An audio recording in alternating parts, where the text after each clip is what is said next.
Lecture में हमने discuss करा था इंडियन कॉन्स्टिट्यूशन के related act of 1773 and 1784 Pitt's India. Good morning to everyone, welcome back to the second episode of making of Indian constitution and colonialism heritage. So मेरा नाम जहूर अहमद है। I hope कि आप सब अच्छे से होंगे। आई होप कि आपने वो अच्छे से देखा होगा, समझा होगा और लाइक भी करा होगा, और आपको मज़ा भी आया होगा वो चीज़ें समझने में और पढ़ने में। सो आज हम उससे आगे कैरी ऑन करेंगे। 1813 वाला एक्ट हम, जो कि एक इम्पॉर्टेंट एक्ट आता है in the making of constitutional legacy और कॉलोनियल हेरिटेज के कॉन्टेक्स्ट में। Then 1833 one of the most important act, and 1853 also one of the most important act and which play a major role for the revolution of education in India, the 1853 act. So पहले हम पिछला वाला recap करेंगे थोड़ा सा, जो हमने पहले लेक्चर में पढ़ा था, जिसमें हमने स्टार्ट करा था तो कि जो ब्रिटिशर्स थे, how they came as a traders in India, then with time when they got to know about the conditions in India, particularly the political conditions of India, when they see that India was fragmented into different units which was ruled by different kings and there was no unity at a time between those kings. और जब इनको ये conditions पता चली, then उन्होंने कैसे rule establish करा था, एंड देन विद टाइम फिर अलग अलग एक्ट्स के अकॉर्डिंग उन्होंने कैसे सेंट्रल एडमिनिस्ट्रेशंस की फाउंडेशंस करी थी इंडिया में स्टार्ट, जिसमें उसमें पहला एक्ट रहा था 1773, जिस एक्ट के अकॉर्डिंग उन्होंने सेंट्रल एडमिनिस्ट्रेशंस की फाउंडेशन इंडिया में स्टार्ट करी थी। देन फिर पिट्स इंडिया एक्ट, जहाँ पे उन्होंने डबल गवर्नमेंट का सिस्टम स्टार्ट करा था।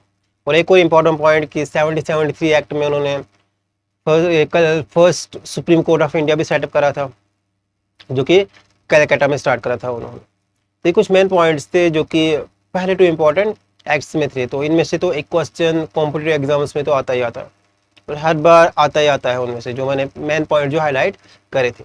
सो आज हम स्टार्ट करेंगे 1853 एक्ट से, देन 1833 एंड 1853। तीनों एक्ट बहुत ही इंपॉर्टेंट है, तो इसलिए बच्चों ध्यान से सुनना है उन एक्ट्स को, और जो भी मेन पॉइंट्स है उनको ध्यान से देख लेना आप लोग। सो टू बिगिन विद, अब देखो कि हमने पढ़ा था 1773 एक्ट आया था, देन फिर आफ्टर 10 और 11 ईयर्स ब्रिटिशर्स ने एक और एक्ट इंट्रोड्यूस करा था 1874 और पिट्स इंडिया एक्ट, जहाँ पे एक तो उन्होंने देखा था कि जो ड्रॉबैक्स थे 1773 वाले एक्ट में उनको रेक्टिफाई करना था, और दूसरा कि विद टाइम उन्होंने और ज़्यादा ग्रिप अपनी स्ट्रॉन्ग करनी थी इंडिया पे, और जो ईस्ट इंडिया कंपनी है उसकी पावर को मिनिमाइज करना था। तो इसके अकॉर्डिंग ही विद टाइम वो टाइम टू टाइम एक्ट्स लाते गए, और जिसमें तो एक ये मेन पर्पज़ था कि ग्रिप ज़्यादा कंट्रोल करना इंडिया पे, और दूसरा जो ईस्ट इंडिया कंपनी है उनकी पावर को रिड्यूस करना, उसकी पावर को बिल्कुल रिड्यूस करना, और क्राउन रूल में कम्प्लीटली उसको क्राउन रूल के अंडर लाना। देन हाँ, और एक और इम्पॉर्टेंट एक्ट हम आज इसमें डिस्कस करेंगे 1858 वाला एक्ट, जो कि आफ्टर रिवोल्ट ऑफ 1857 की बात होता। So let's begin with, hope कि पहला वाला लेक्चर आपको अच्छा लगा होगा। सो लाइक एंड कमेंट जरूर करिएगा उसमें। सो फर्स्ट के governance importance of charter act of 1813। अब ये एक्ट था क्या और क्यों लाया गया था, 1813 वाला एक्ट क्यों लाया गया था और उसकी क्या इंपॉर्टेंस रहती है, particularly in the context of India. So अपनी, जैसे मैंने पहले बताया था कि अपनी ग्रिप को स्ट्रॉन्ग करने के लिए ब्रिटिशर्स ये टाइम ये एक्ट्स लाते थे। सब देखो कि इस एक्ट की वजह से, due to this act the British compelled to spend 1 lakh rupees annually for the development of learned natives of Indian. मतलब इंडिया की एजुकेशन को, इंडिया को एडुकेट करने के लिए ब्रिटिशर्स ने क्या किया इसमें कि हर साल वो 1 लाख रुपीज स्पेंड करेंगे। तो उस टाइम पे 1 लाख बहुत बड़ा अमाउंट होता था। अब आप इमेजिन करिए कि 1813 में 1 लाख बहुत बड़ा अमाउंट होता था, और ब्रिटिशर्स ने इस एक्ट के अकॉर्डिंग अब ये रेजोल्यूशन निकाला, मतलब कि ये रखा कि अब हम इंडिया में 1 लाख रुपीज़ एनुअली स्पेंड करेंगे इंडियन के एजुकेशन पे। और मेन पर्पज़ क्या था इंडिया को एडुकेट करने के, ताकि इंडिया के जो लोग हैं वो क्लैरिकल जॉब्स में फिट हो सके, क्योंकि ब्रिटिशर्स को मैन पावर भी चाहिए, छोटे छोटे काम करने के लिए चाहिए उनको। तो उसके लिए उनको उनकी लैंग्वेज से काफ़ी थोड़ा उनको उन लोगों में एक्यूमेन हो, नॉलेज हो, जिससे कि वो लोग कर सके। कोई बड़ा जॉब देने के लिए नहीं या कुछ और बड़ा करने के लिए इंडियंस को एडुकेट नहीं कर रहे थे, बल्कि अपने फ़ायदे के लिए। सो जिससे कि जो क्लरिकल पोजीशंस पे इंडिया के लोग आ सकें और उनके लिए वो काम कर सके। पहला मोटिव ये था। That's why they wanted to educate the Indians and for this purpose they want to spend 1 lakh rupees annually. First point of the sect was this. और बहुत ही इंपॉर्टेंट पॉइंट है, यूजुअली पूछा जाता है पेपर्स कि कौन से एक्ट्स में उन्होंने 1 लाख रुपीज स्पेंड करने की स्टार्ट करा, particularly for the education of Indians. Second की first time deeply thought about the improvement of Indian education. और पहली बार उन्होंने विचार किया इंडिया में एजुकेशन सिस्टम को इम्प्रूव करने के लिए। Before the act no provision of grants were there. इस एक्ट से पहले कोई ग्रांट में कोई फंडिंग नहीं दी जाती थी इंडिया में एजुकेशन के लिए। इंडियन एजुकेशनल इंस्टीट्यूशंस को पढ़ाने के लिए कोई ज़्यादा फंडिंग नहीं दी जाती थी, कोई ज़्यादा ग्रांट नहीं मिलते थे ब्रिटिशर्स से। इस एक्ट में पहली बार ये करा गया, जहाँ पे ग्रांट्स दी गई, फंडिंग दी गई for the purpose of education. Third one की the charter act also pave the way for Anglicist classicist controversy through which English language has spread all over the India. Anglicist classical controversy means कि इसके according अब जो English language है उसको यहाँ पे introduce करा गया उन्होंने कि which English language has spread all over the India, कि इंग्लिश लैंग्वेज को हमने पूरे इंडिया में फैलाना है, मतलब ऑफिशियल पर्पस के लिए हमने इंग्लिश लैंग्वेज का यूज़ करना है। That's why they wanted to give education to the Indians. और इस पर भी अब कॉन्ट्रोवर्सी स्टार्ट होने लगा, क्योंकि आप देखो इंडिया में जो हमारी नेटिव लैंग्वेज थी वो यूज़ करी जाती थी, और काफ़ी सारे उस टाइम पे के जो लीडर्स थे उस टाइम के, या जैसे सोशल लीडर्स थे इंडिया में, तो उनको लगा कि इससे हमारी जो लैंग्वेज है, इससे जो हमारी भाषा है वो डिग्रेड हो जाएगी और उससे इफेक्ट पड़ेगा हमारे अपने कल्चर पे। दैट्स वाई कि इससे क्या हो गया कि कंट्रोवर्सी स्टार्ट हो गया कि अगर ये चीज़ करी गई तो इससे बैड इम्पैक्ट पड़ेगा हमारी सोसाइटी पे। That's why English classic controversy. Then knowledge of science and technology education was developed through the act. और इसी एक्ट के अकॉर्डिंग फिर वो knowledge of science and technology का भी इंट्रोड्यूस करा उन्होंने इंडिया में। Then it motivated the learned and qualified section of Indian people to work for the Indian education. और उसके बाद इंडिया में जो रेशनल पर्सन्स थे, जो एजुकेटेड बंदे थे, जो एजुकेटेड लोग थे, उनको भी मोटिवेशन मिला कि अगर इंडिया के लोग पढ़ जाएं तो उससे ईजिली हो जाएगा इंडिया के लोगों को मोटिवेट करने के लिए फॉर दी बेटरमेंट। मीन्स कि जो पढ़ लिखे लोग थे, जो एजुकेटेड इंडियंस थे, उनको पता था कि सोसाइटी में काफ़ी सारी ऐसी चीज़ें हैं जिनको रिफॉर्म करना इंपॉर्टेंट है। तो जब ये एक्ट लाया गया है जिसमें कि मेन फोकस ये करा गया कि हमने इंडिया के लोगों को एजुकेट करना है, तो उनको लगा कि इससे क्या होगा कि हमारी सोसाइटी में रिफॉर्म्स आ सकते हैं, हम इस सिस्टम को ठीक कर सकते हैं कि अगर लोग पढ़ जाए। तो उन्हें एक अपॉर्चुनिटी देखा है सोशल सेटअप को ठीक करने का। Then before the introduction of the act the Indian education system was traditional and was imported through the traditional institutions. और इस एक्ट से पहले जो इंडिया का जो एजुकेशन सिस्टम था वो ट्रेडिशनल था, और ट्रेडिशनल मेथड से ही यहाँ पे टीचिंग कराई जाती थी, जैसे कि वो गुरु और शिष्य का कल्चर होता था गुरुकुल्स में, और वहाँ पे ट्रेडिशनल लैंग्वेजेस में ही पढ़ाया जाता था। इवन दो कि वो education system was comprehensive, there is no doubt about that. Means कि काफ़ी सारा लिटरेचर है था हमारे पास, और काफ़ी सारी चीज़ें इंडिया ने वर्ल्ड को कंट्रीब्यूट करी है from the very beginning. But फिर भी ट्रेडिशनल बेस से, ओल्ड मेथड से, कोई फॉर्मल सिस्टम नहीं था। मीन्स कि सोसाइटी में कंपलसरी नहीं था हर को एडुकेट करना, जैसे आज के टाइम पे था। यहाँ जब ब्रिटिशर्स आए उन्होंने फिर कंपलसरी कराया कुछ टाइम के बाद कि अपने जो चिल्ड्रंस हैं उनको एडुकेट कराना ही कराना। जब मॉडर्न इंडिया में आप देखते हो कि आर्टिकल 21 में राइट टू एजुकेशन को फंडामेंटल राइट डिक्लेयर कर दिया गया, जहाँ पे compulsory education from 6 to 14 years कर दिया गया। तो उस टाइम पे वो सिस्टम नहीं था। वहाँ पे जो भी एजुकेशन रिसीव करने के लिए जाता है वो उसको गुरु के पास ही रहना पड़ता था, और कुछ टाइम तक वो एजुकेशन करने के बाद फिर उसको गुरु सर्टिफिकेट इशू करता, और देन फिर वो जो भी उसने स्किल सीखा होता उसमें काम करना स्टार्ट करता। तो कोई फॉर्मल सिस्टम नहीं था, कोई रूल्स एंड रेगुलेशंस नहीं था। कोई जैसे कि आज के टाइम पे फिर बच्चों से एनुअली एग्जाम्स कंडक्ट करे जाते हैं, तो देन फिर उनको एक ग्रेड से दूसरे ग्रेड में, एक क्लास से दूसरे ग्रेड में अपग्रेड करा जाता है। तो ये सिस्टम नहीं था। वहाँ पे they were completely under the control of the gurus, और कोई करिकुलम नहीं होता था, और गुरु जो उनको पढ़ाते थे वही सेटअप होता था। तो कोई फॉर्मल रूल्स एंड रेगुलेशंस नहीं थे। So because of this act now that kind of system was started in India, और that's why this act is an important act in the constitutional making as well as in the social making of our Indian history as well as Indian culture. So hope आपको ये चीज़ें समझ आ गई होगी। फिर से हम एक बार इसको मेन पॉइंट को डिस्कस कर लेते हैं। फर्स्ट, इस एक्ट की वजह से क्या हुआ कि जो 1 लाख रुपीज़ से ब्रिटिशर्स वो स्पेंड करने लगे Britishers annually for the education in India. Secondly कि ये डी थॉट था कि हमने क्या करना है कि इंडिया में एजुकेशन सिस्टम को रिवाइव करना है, इम्प्रूव करना है। थर्ड वन, कि इस एक्ट के अकॉर्डिंग एक जो इस एक्ट के अकॉर्डिंग जो nation is arising for the development of Indian education, and Indian people for the first time thought about the importance of education, कि पहली बार इंडिया के लोगों को भी ये देखने को मौका मिला कि एजुकेशन कितनी इंपॉर्टेंट है। और यहाँ के लोग भी जो पढ़े लिखे लोग थे, जिनको फिक्र थी कि हमने इंडिया को ठीक करना है, तो वो एजुकेशन की इंपॉर्टेंस को, अहमियत को समझने लगे। फोर्थ वन इज की जो knowledge of science and technology था वो इम्प्रूव होने लगा इस एक्ट के थ्रू।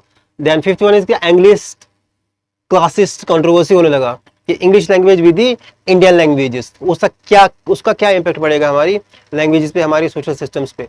तो वो एक सिस्टम आने लगा। एंड इस एक्ट के इंट्रोडक्शन से पहले there was no formal system of schooling in India.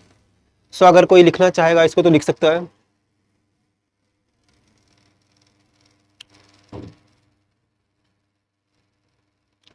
और 1 मिनट के लिए मैं साइड पे हट सकता हूँ, हट देता हूँ।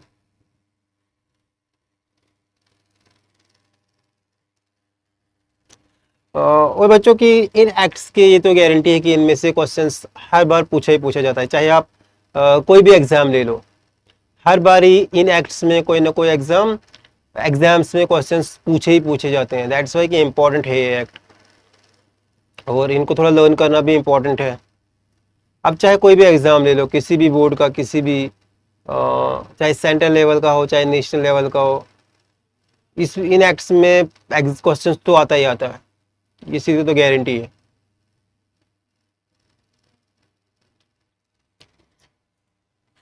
So can you move head now the next is कि थोड़ा सा इसको मैंने चार्टर में दिखाया हुआ है कि चार्टर द नेक्स्ट इज कि 1833 का एक्ट जो था, 1833 वाला एक्ट, जो कि next one of the landmark act आता है इंडिया के कॉन्स्टिट्यूशनल लेगेसी में या ब्रिटिश कॉलोनियल लेगेसी में। अब इस एक्ट के जो मेन फीचर्स क्या क्या थे 1833 एक्ट में देखा था हमने, वहाँ पे अपने मेन फोकस यही रखना है कि उस एक्ट का जो मेन फीचर था कि एजुकेशन पे फोकस करा गया इंडिया में, और इंग्लिश लैंग्वेज का इंट्रोडक्शन कराया गया। देन फिर एनुअली बजट भी ग्रांट करा गया। सो 1833 एक्ट में क्या था कि जो मेन चीज़ें थी इस एक्ट में, पहला हो गया कि सेंट्रलाइजेशन ऑफ पावर्स। जिसे मैंने बताया था कि वी टाइम जो ब्रिटिशर्स थे एडमिनिस्ट्रेशन को इजी करने के लिए उन्होंने क्या किया, अपनी ग्रिप इंडिया पे स्ट्रॉन्ग करना स्टार्ट करी, और सेंट्रलाइजेशन की फाउंडेशंस उन्होंने 1773 एक्ट में डाली थी।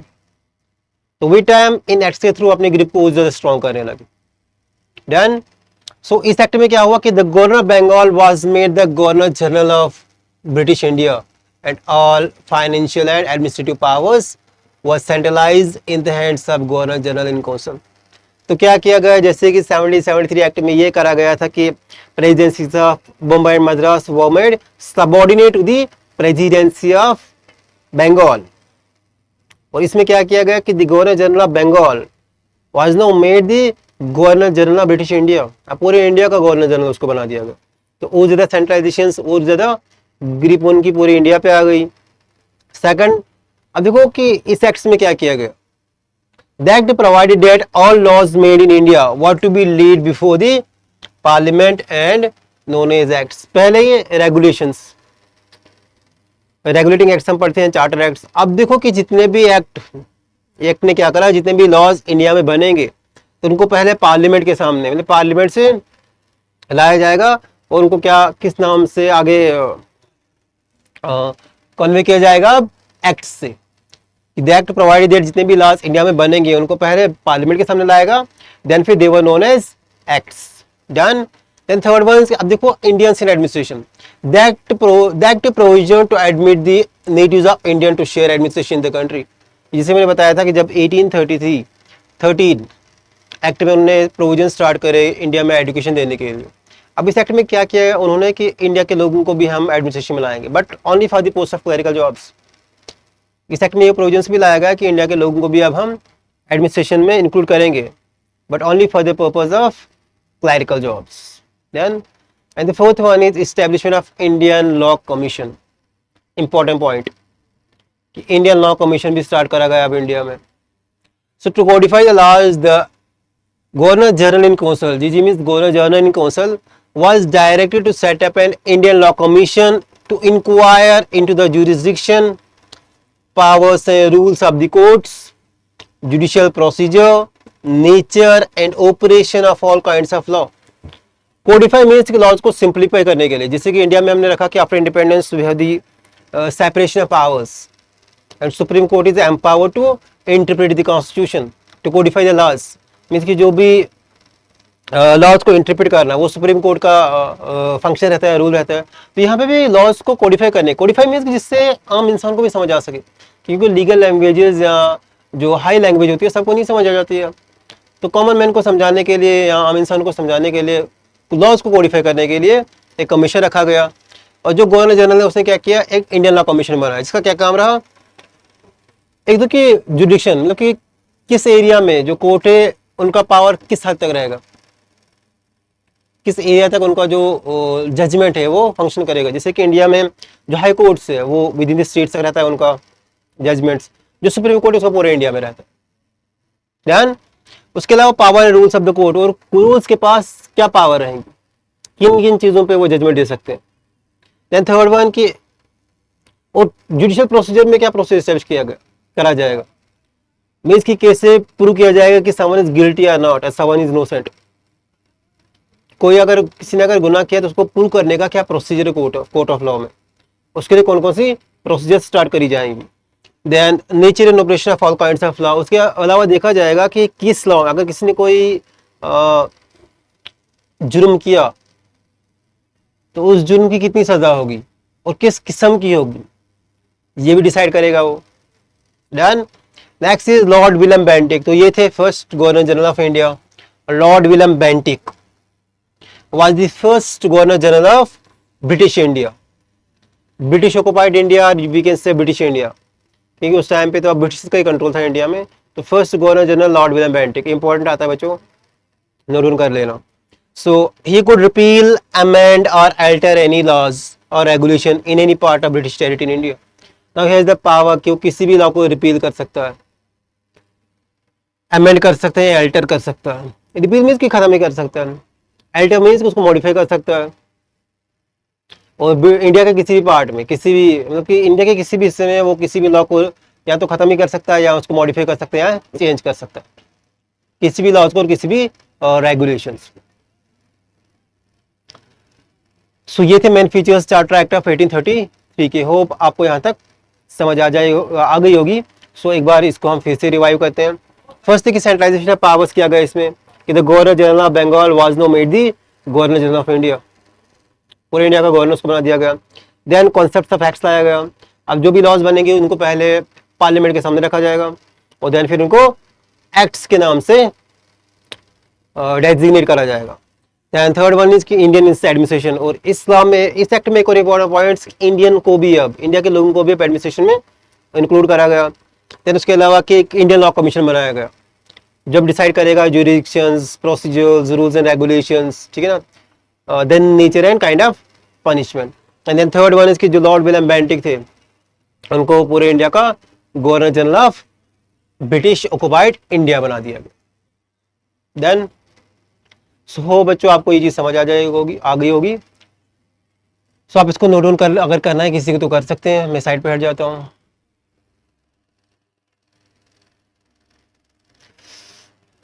तब तो मैं आपको एक बात बताता हूँ कि अपनी लाइफ को पर्पसफुल बनाना चाहिए, कि पहले प्रायोरिटीज गोल्स सेट करना चाहिए। और पर्टिकुलरली जो टाइम पीरियड है अभी आपकी लाइफ का टीनेजर जो आपकी लाइफ का पार्ट रहता है, काफ़ी इंपॉर्टेंट पार्ट रहता है। किसी भी इंसान की लाइफ में, क्योंकि इसमें इंसान को नए नए ख्वाब्स, नए नए ड्रीम्स होते हैं, नई नई फैंटेसीज दिखती है, और पता नहीं चलता इंसान कभी कभी गलत रास्ते पे चल चल गया होता है, जहाँ से फिर आना मुश्किल हो जाता है। सो हमेशा देखना चाहिए कि, क्योंकि इस एज में आप इतना तो डिफाइन कर सकते हो अपने आप के लिए कि मेरे लिए क्या सही है क्या गलत है। सो वो बाउंड्री सेट करनी चाहिए अपनी लाइफ में, और इस लाइफ में देखना चाहिए कि मेरे लिए क्या सही है और क्या बेस्ट है, जो मेरे फ्यूचर को डिफाइन कर सके फ्यूचर में, तो वो इम्पॉर्टेंट है। तो अगर इस एज में ऐसी कोई गलती हो गई आपको, जैसे कि मान लो किसी ऐसी नशे में फंस गए आप, आपको पता है कि फिर वापस आना मुश्किल है, और अगर आप कोई बच्चा नशे में फंस गया, फिर मतलब कि ना उसकी सोसाइटी में कोई वैल्यू रहती है, उसके पेरेंट्स बेचारे दुखी रहते हैं, तो उसकी लाइफ ही डिस्ट्रॉय होती है। तो इससे कोई गलती नहीं करना। तो मतलब कि इसी को एक शायर ने कहा है कि बस बस एक कदम गलत चला था राह शौक में। राह शौक में मतलब कि जो भी आपकी लाइफ में जो भी फैंटेसी आती है, आपको लगता है कि ये काम करेंगे वो काम करेंगे जिसमें मज़ा आ जाएगा, कि बस एक कदम गलत चला था राह शौक में, मंजिल तमाम उम्र मुझे ढूंढती रही। तो देन फिर मतलब कि एक कदम गलत चला था अपनी लाइफ में, देन फिर पूरी उम्र उसको मंजिल ढूंढती रही, कि जो आपका गोल रहेगा फिर आप कभी वापस नहीं आ पाओगे। और अपनी सोसाइटी में अराउंड देखते होंगे कि कितने बच्चे जो इन चीज़ों में फंस गए, जैसे मान लो किसी नशे में फंस गए, जो कि आजकल सोसाइटी में ज़्यादा है और आपको इजीली एक्सेस मिलता है उनका, तो अपने आप को उन चीज़ों से बचाना है। फिर आपको मतलब आपने देखना होगा अपने आसपास कैसे कैसे बच्चे हैं कि जो अपनी लाइफ ही डिस्ट्रॉय कर देते हैं, फिर कोई पर्पज़ नहीं रहता है, और ना फिर उनको अपनी माँ बाप की वैल्यू रहती है और ना किसी और की।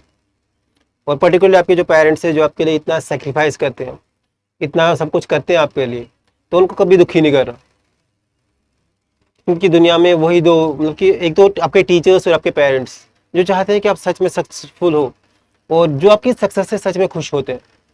सो ये चीज़ बच्चों याद रखना अपनी लाइफ में, इसी कोई गलत चीज़ नहीं करना कि जिससे फिर वापसी का रास्ता मुमकिन ना हो। So let's back on the topic. Hope कि आपने ये लिख लिया होगा और समझ गए होंगे इसमें आप कि इसमें मेन प्रोविजंस क्या थे।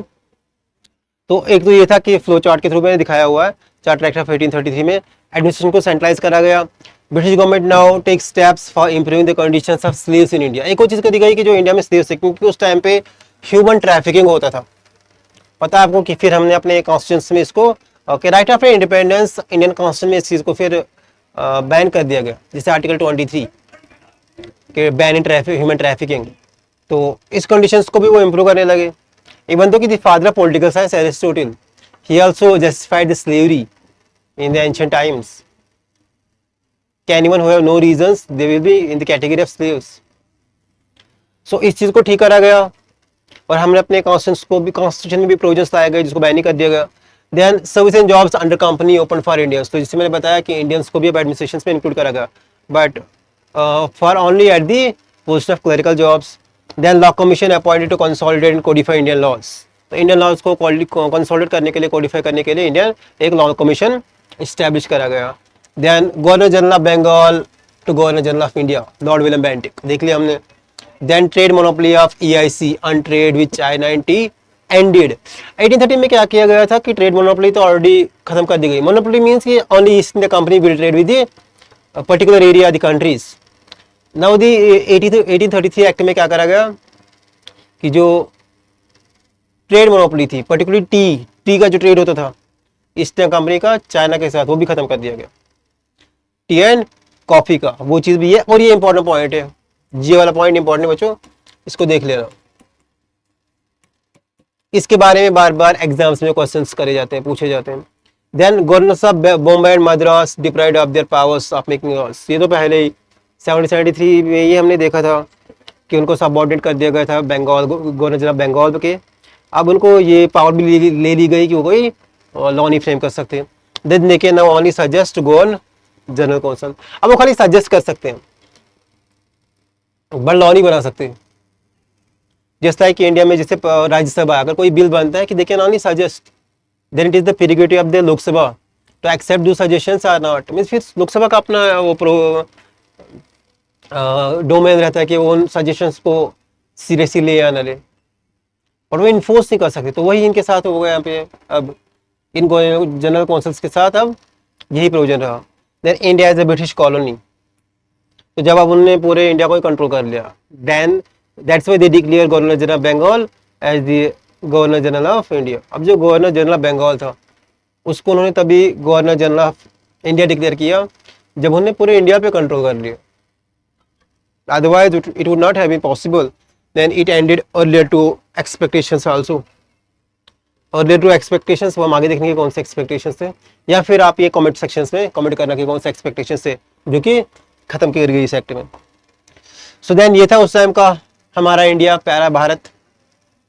तो ये था बंगाल, कलकत्ता, जो कि मेन सेंटर ऑफ ट्रेड था उस टाइम पे और मेन सेंटर ऑफ अट्रैक्शन था उस टाइम पे। बाकी उस टाइम पे ये था, ये सिख वाला एरिया था, सिख रूल था इस एरिया में। जिससे कि आप देखो जम्मू एंड कश्मीर में भी जो सिख एम्पायर था एशिया का सबसे पावरफुल एम्पायर माना जाता था, महाराजा रंजीत सिंह वाला एम्पायर, जो कि इसके बाद हो जाता स्टार्ट। तो जो मैप के थ्रू आप इन एरियाज को रिकग्नाइज करना, क्योंकि जब आपको एग्जाम में क्वेश्चन पूछे जाएंगे तो अगर आपका विजुअलाइजेशन सही रहेगा तो आप इजीली क्वेश्चंस को सॉल्व कर सकते हो। देन जो लीडर्स थे, जो 1857 रिवोल्ट था, आगे अब हमने पढ़ना है, तो उन लीडर्स के फोटोज मैंने पहले इंक्लूड करे हैं ताकि आपको विजुअलाइजेशन से इजीली समझ आ सके कि जो मैं लीडर था जिसके अराउंड उस टाइम पे पावर थी, इवन तो कि देयर वाज नॉमिनल पावर, अब कोई पावरफुल था ही नहीं, क्योंकि बैटल ऑफ बॉक्सर के बाद एक वो ट्राई पार्टी अलायंस बना था जिसमें कि ब्रिटिशर्स के अगेंस्ट हुआ था, जैसे कि नवाब बंगाल या जिससे मुगल एम्पायर था उस टाइम पे, और फ्रेंच पावर था, उन तीनों ने मिलकर ब्रिटिशर्स को हराने की कोशिश करी थी, but they were not successful in that. तो उसके बाद तो जितने दीवानी राइट्स थे, जिसे मैंने पहले एपिसोड में हमने पढ़ा था, वो भी ब्रिटिशर्स के पास आ गए। तो देन नॉमिनल पावर्स थी, लेकिन सिटिल के एक जोड़ने के लिए अब 1857 रिवोल्ट में क्या हुआ था कि इंडियंस को जोड़ने के लिए एक नॉमिनल पावर, कि एक एम्पायर जिसके अंडर सब लोग जुड़ सकते थे, उसके नाम पे लड़ सकते थे। तो वो लीडर उस टाइम पे कौन थे? ये थे बहादुर शाह जफर, मुगल एम्पायर उस टाइम पे, इवन दो कि he was a nominal head, all the powers were now under the control of the Britishers. Done, ये थे बहादुर शाह जफर, ये थी Rani Lakshmibai, one of the freedom fighters, और बहुत ही सिग्निफिकेंट रोल प्ले किया है इन्होंने 1857 रिवोल्ट में, one of the great womens in Indian history. Then next Mangal Pandey, तो ये थे मंगल पांडे जिन्होंने स्पाई म्यूटिनी स्टार्ट करी थी, कि जो है गोरखा मीरठ रेजिमेंट में थे, तो जिन्होंने ब्रिटिश ऑफिसर को किल करा था जब वो उनने वो ग्रेस ऑफ पार्ट्रिजेस इंट्रोड्यूस करा था, जिसमें कि काऊ और पिग फेट का उन्होंने स्टार्ट किया था, तो जिसमें कि हमारे रिलीजियस सेंटिमेंट्स को हर्ट करा था उन्होंने। तो उस रिवेंज में इन्होंने फिर पहले स्टार्ट करा था, मतलब कि बिगिनिंग हुई थी, स्टार्ट हुई थी रिवोल्ट की। देन एक्सिस को ये आता है विजुअल्स 1858 रिवोल्ट के, जो ब्रिटिश के अगेंस्ट फाइट कर रहे थे। सो इंडियन रिबेलियन ऑफ 1858, तो ऐसे वॉर हो रहा था उस टाइम पे, स्वर्ड्स का यूज करके, तलवारों का यूज करके, भाला का यूज करके। उस टाइम पे कोई न्यूक्लियर पावर का यूज नहीं करा गया था, ना ही उस टाइम पे उतना बना था कुछ। सो ये कुछ दिल्ली के मेन एरियाज है जहां से रिवोल्ट होता है 1858 और रिवोल्ट। अब देखो चार्टर एक्ट तो हमने देखा आप यहाँ पे मैंने कुछ मेन फीचर्स लिखे हुए, इनको भी आप देख लेना, जो अभी हमने डिस्कस करे हैं वही यहाँ पे भी है मैन सारा।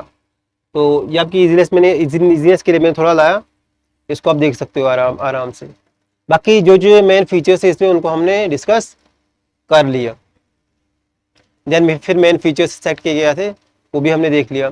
हाँ, एक और इम्पॉर्टेंट फीचर है इसमें जो हमने देखना है कि it broke forward in open competition system, जो कि मेन इंपॉर्टेंट क्वेश्चन रहता है कि इस एक्ट के थ्रू ओपन कंपटीशन सिस्टम लाया गया, and recruitment of civil servants and a committee for this same was formed known as Macaulay committee in 1854। तो open civil service examination start करे गए, so open to Indians as well. Main point कि India के लोगों के लिए भी start किया गया। उससे पहले जो एजुकेशन रिफॉर्म्स इंडिया में लाए गए थे, that was only to induct Indians for the clerical positions.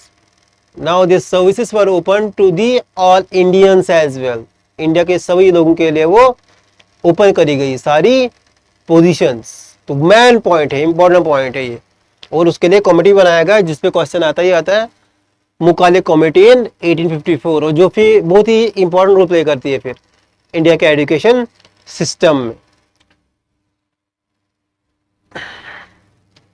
और उसके अलावा इस एक्ट में ये भी स्टार्ट किया गया कि the company would not administer India for a definite period but only till the British parliament would provide for, कि अब कंपनी जो है कि किसी डेफिनेट पीरियड तक रूल नहीं करेगी इंडिया, बट उनको कंपनी को जो टाइम लिमिट कानून प्रोवाइड करेगा उसी टाइम तक वो रूल कर सकते हैं अब इंडिया में, उससे ज़्यादा नहीं। मीन्स उनको स्पेसिफिक टाइम पीरियड दिया जाता था, फिर एक्ट्स लाई जाती थी, उनकी पावर को रिड्यूस करा जाता था आहिस्ता आहिस्ता। उसके अलावा एक और इम्पोर्टेंट एक्ट इसमें आता है 1833 एक्ट में। No sorry, this is the main जो हमने पढ़ना है एक्ट, जो हमने अभी डिस्कस नहीं करा, 1853 act. So 1853 act I thought कि 1833 था, दैट्स वाई।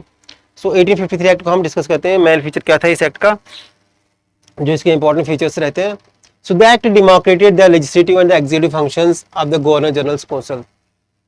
एक तो इसने क्या किया कि जो गवर्नर जनरल काउंसिल थी उसके जो लेजिस्लेटिव और एग्जीक्यूटिव फंक्शंस थे उसको सेपरेट करता है, डिमार्केट करता है, एक बाउंड्री स्टार्ट करता है कि ये एग्जीक्यूटिव फंक्शंस रहेंगे और ये लेजिस्लेटिव फंक्शंस रहेंगे, and establish the legislative council. और क्या स्टार्ट करी, लेजिस्लेटिव काउंसिल। और इसमें कौन कौन रहेगा, comprising of 6 members, meaning that the act establish an Indian central legislative council to perform legislative functions which will be separated from governor general's council। कि इस एक्ट के अकॉर्डिंग क्या एस्टेब्लिश करा गया, लेजिस्लेटिव काउंसिल, जिसमें कितने 6 मेंबर्स रहेंगे, और जिसका मतलब कि Indian central legislative council establish हो गई, और जो कि कौन सा फंक्शन परफॉर्म करेगी, लेजिस्लेटिव फंक्शंस, और जो कि सेपरेट रहेगी गवर्नर जनरल की काउंसिल, मींस अलग रहेगी उनकी काउंसिल से, जो कि एक एग्जीक्यूटिव काउंसिल था। मींस गवर्नर जनरल की कौन सी काउंसिल आएगी, अब executive council. Allow member was also included in the governor general council. उसके अलावा एक लॉ मेंबर भी इंक्लूड करा गया गवर्नर जनरल की काउंसिल में। डन। सो इसके अलावा इसने क्या किया कि एक ओपन कंपटीशन सिस्टम स्टार्ट करा, जैसे अभी हमने डिस्कस करा सिलेक्शन के लिए कि सिविल सर्वेंट्स, और इसमें ये चीज इंपॉर्टेंट है कि इंडिया के लोगों को भी इसमें इंडक्ट करा गया। ओपन कॉम्पिटिटिव सिस्टम्स में इंडिया के लोगों को भी चांस दिया गया, और एक कमेटी भी इसके लिए बनाई जिसका नाम क्या रखा गया, मुकाले कमेटी। बट इसमें फिर आपने पढ़ा होगा कि इसमें क्या था कि एज में 21 ईयर्स ही रखा गया था, और उसमें भी कुछ इंडिया के जो ग्रेड्स थे उन्होंने फिर भी क्वालिफाई करा था, और एग्जाम्स भी लंदन में होते थे, एग्जाम लंदन में होते थे सिविल सर्वेंट के लिए, और एज में 21 ईयर अबो के बाद आप वो एग्जाम दे नहीं सकते, अपेयर नहीं हो सकते उन एग्जाम्स में। फिर भी इंडिया के महान लोग, इंडिया के कुछ ग्रेड्स उन्होंने फिर भी एग्जाम क्वालिफाई कर लिए थे। तभी कि इंडिया के लोगों में बहुत टैलेंट है, कभी कोई पीछे नहीं रहे किसी भी चीज में। So that stated that the company would not administer India for a definite period but only the British parliament would provide for, कि जैसे कि अब जो कंपनी है वो डेफिनेट पीरियड तक इंडिया में रूल नहीं कर पाएगी, बट तभी तक जब तक उनको ब्रिटिश क्राउन या ब्रिटिश पार्लियामेंट एलो करेगा। और इसके अलावा for the first time also made the provisions to provide local representation in the central legislative council among the 6 member, the 4 were by the local provincial governments of Madras, Bombay, Bengal and Agra. अब देखो उसके अलावा एक और प्रोविजन लाया गया कि रिप्रेजेंटेटिव काउंसिल्स के लिए, कि इस एक्ट्स के अकॉर्डिंग लोकल रिप्रेजेंटेशन स्टार्ट करी गई, और जो 6 मेंबर्स थे गवर्नर जनरल्स में, गवर्नर जनरल की काउंसिल में जो 6 मेंबर होते थे लेजिस्लेटिव काउंसिल्स में, उसमें से जो 4 मेंबर्स है वो लोकल रहेंगे। हम जैसे कि प्रोविंशियल गवर्नमेंट जो थी बम्बई, मद्रास, बंगाल एंड आगरा की, उस गवर्नमेंट से 4 मेंबर्स आएंगे। 6 मेंबर्स में से जो 4 मेंबर्स है वो लोकल रहेंगे। डन। फिर से एक बार इसको डिस्कस करते हैं। फर्स्टली कि the act demarcated the legislative and executive powers between governor general council and the legislative council. तो गवर्नर जनरल की काउंसिल ना हो एग्जीक्यूटिव काउंसिल, और जो लेजिस्लेटिव काउंसिल है वो अब लेजिस्लेट करेगी इंडिया में, जिसका नाम रखा गया Indian central legislative council. Then उसके अलावा एक ओपन कॉम्पिटिशन सिस्टम स्टार्ट करा गया इंडिया में एजुकेशन के लिए, और इसके लिए इंडियंस को भी एलो करा गया। देन थर्ड वन, जो कंपनी है वो अब डेफिनेट टाइम तक इंडिया में रूल नहीं करेगी, ना द ब्रिटिश क्राउन या British parliament will decide their time period. Then उसके अलावा इस एक्ट के according first time local representation start करी गई, इंडिया के मेंबर्स को भी लेजिस्लेटिव काउंसिल में इंडक्ट करा गया। सो होप ये आपको समझ आ गया होगा, तो आप इसको नोट डाउन कर सकते हैं।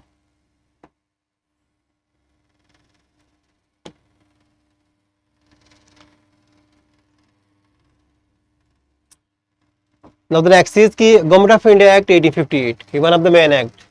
इसके बाद क्या होता है कि इस एक्ट के बाद, या जिसको 1857 जो रिवोल्ट होता है उसके बाद एक्ट लाया जाता है, जहां पे अब जो ब्रिटिश क्राउन है उनका डायरेक्ट रूल रहता है इंडिया में, वो डायरेक्टली अब इंडिया में रूल करते हैं।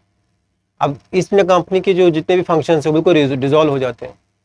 जिसमें मैंने कुछ लीडर्स की पिक्स आपको पहले दिखाई थी, उन लीडर्स ने जो रिवोल्ट किया था उसके बाद ब्रिटिश पार्लियामेंट को, ब्रिटिश कंपनी को काफ़ी जोर लगा था कि उनको लगा कि हम जब तक हम रिफॉर्म्स लाएंगे जिससे हम रूल कर रहे हैं वैसे नहीं कर सकते इंडिया में रूल, कि इंडिया के लोग अब अवेयर हो गए थे। That's why they revolted, even though कि the revolt was local in character.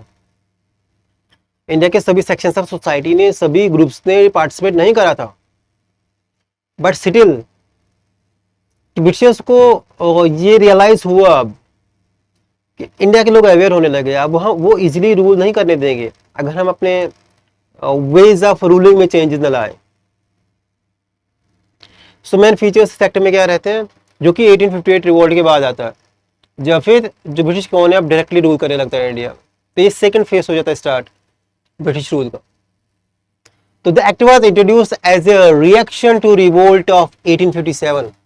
ये जो 1857 रिवोल्ट था उसके रिएक्शन में था, also known as sepoy mutiny. इसको स्पाई म्यूटिनी भी कहते हैं, कि जो स्पाई थे, जिसे मैंने मंगल पांडे का बताया था, उन्होंने स्टार्ट करा था ये। So it began with the crown rule of India. तो ये जो एक्ट है इससे कि इंडिया में क्राउन रूल स्टार्ट होता है अब, direct British rule, British crown का। Also known as act for good government of India. तो इंपॉर्टेंट है ये वाला पॉइंट कि act of good government of India कौन से एक्ट को कहा जाता है। सो 1858 एक्ट को, इंपॉर्टेंट पॉइंट, एग्जाम में पूछा जाता है बच्चों। It ended the rule of East India Company and transformed all the administrative, financial and territorial powers to the British Crown। तो इस एक्ट के बाद ईस्ट इंडिया कंपनी को जो रूल है बिल्कुल एबॉलिश हो जाता है, और जितने भी financial, administrative and legislative functions थे वो सारे क्राउन के कंट्रोल में आते हैं। अब क्या करते हैं ब्रिटिश गवर्नमेंट, एक अपने पार्लियामेंट से एक वाइसरॉय को यहाँ पे इंडिया में अपॉइंट करते हैं। जिससे मान लो ये ब्रिटिश पार्लियामेंट आता है, यहाँ पे अलग अलग मेंबर्स है। सो इन मेंबर्स में से एक को उठा लिया और इंडिया में एज ए वाइसरॉय अपॉइंट करा, और इसकी असिस्टेंस के लिए कौंसल भी रख दी गई। But the viceroy will act according to the directions provided by the British crown. तो ब्रिटिश क्राउन जो भी डायरेक्शंस देगा, जो भी उनको रूल्स देंगे, तो उसके अकॉर्डिंग ब्रिटिश रूल, वो जो वाइसरॉय है वो इंडिया में रूल करेगा। So feature of this act, the act establish that India from now would be administered and governed in the name of queen of England. तो इंडिया किसके नाम के अकॉर्डिंग इंडिया में रूल करा जाएगा, क्वीन ऑफ इंग्लैंड के नाम से। The supreme authority in India, example the governor general was now called as viceroy. तो जो गवर्नर जनरल था उसकी डेजिग्नेशन चेंज होकर वाइसरॉय आ गई। Who was the direct representative of the queen in India. तो वो डायरेक्ट रिप्रेजेंटेटिव होता था, जिसे मैंने कहा ना कि ब्रिटिश पार्लियामेंट से उठ के वो डायरेक्टली यहाँ पे आता था, तो उसको डायरेक्टली क्वीन अपॉइंट कर रही थी। तो direct representative of the queen in India, and the first viceroy was Lord Canning. Important, first viceroy was Lord Canning. Important point, जो पहले वाइसरॉय थे वो कौन थे, लॉर्ड कैनिंग। बार बार ये क्वेश्चंस पूछे जाते हैं पेपर्स में। Apart from this a new office called as secretary of state. तब उसके असिस्टेंस के लिए एक और ऑफिस क्रिएट किया गया, secretary of state, SOS was created, who was given complete powers with respect to authority and control of India's administrative system। वो जो सेक्रेटरी ऑफ स्टेट था उसको कंप्लीट पावर दी गई इंडिया के एडमिनिस्ट्रेटिव सिस्टम के related. And the viceroy and SOS two worked in tandem with each other with respect to governance of India, with respect to governance of India. The SOS was a member of British cabinet and reports directly to the British Parliament। Tandem में कि उतना stable नहीं रहता था इन दो के बीच में। वो जो एसओएस होता था, जो सेक्रेटरी ऑफ स्टेट्स होता था, वो भी ब्रिटिश पार्लियामेंट का ही मेंबर होता था। वो डायरेक्टली रिपोर्ट किसको कर रहा था, ब्रिटिश पार्लियामेंट को। वाइसरॉय को रिपोर्ट नहीं करता था, वो डायरेक्ट ब्रिटिश पार्लियामेंट को रिपोर्ट करता था। That's why there was a tandem, or conflict between these two. But फिर भी अच्छे से रन कर रहा था एडमिनिस्ट्रेशन को, अच्छे से सिस्टम चलाते थे। So main feature of this act, India now will be governed under the directorate of Britishers. So supreme authority of India governor general को डिजिग्नेट करके वाइस ऑफ इंडिया कर दिया गया, और उनके असिस्टेंस के लिए सेक्रेटरी ऑफ स्टेट का ऑफिस स्टार्ट किया गया। जो कि अब इंडिया में क्या करेगा, सेंट्रल एंड की जितनी भी एडमिनिस्ट्रेटिव अथॉरिटी है वो सेक्रेटरी ऑफ स्टेट के कंट्रोल में आएगी अब इसके बाद इंडिया में। और जो सेक्रेटरी ऑफ स्टेट था और जो वाइसराय था उनके बीच में देश ऑफ टेंडम ही रहता था, उतना ऑर्डर नहीं रहता था। और जो सेक्रेटरी ऑफ स्टेट है वो डायरेक्टली रिपोर्ट करेगा इंडियन ब्रिटिश पार्लियामेंट को। डन।